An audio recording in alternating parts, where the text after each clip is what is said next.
A small donkey stumbled and fell off a cliff, sending millions of dollars flying everywhere. But the men didn't bat an eye. That night, they poured out another bag of dollars and burned them for warmth. Such a small amount meant nothing to them, as they still had hundreds of bags of dollars. Yet just a week earlier, they had been penniless, working to earn $10,000 to supplement their household income. They had come to a lawless border region in South America where 3 countries meet. The leader was a former Special Forces soldier named Garcia, who had been hired by the local government to investigate drug cases. However, while the higher-ups pretended to crack down on drug traffickers, they were secretly colluding with them. That day, Garcia's informant Lucy told him an important lead. She had been transferred to a key position by the drug trafficking group, and thus knew the whereabouts of the biggest drug lord. The drug lord had hidden all his money in his own home, a total of $700 million.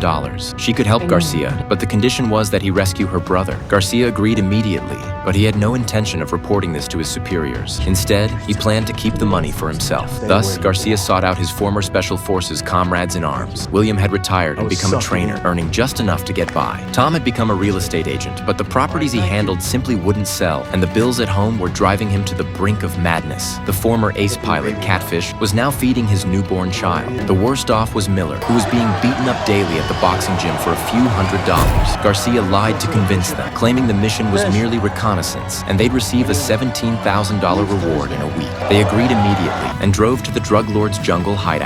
After years of surveillance, they knew the house was surrounded by barbed wire, cameras, and weight sensors, but these were minor obstacles. Most importantly, the group finally realized they had been deceived by Garcia, whose true purpose was to form a group to raid the drug lord's $700 million. They had initially refused to participate in the operation, but their dire financial circumstances, coupled with Garcia's relentless persuasion, ultimately led them to decide to take the risk and go for the $700 million.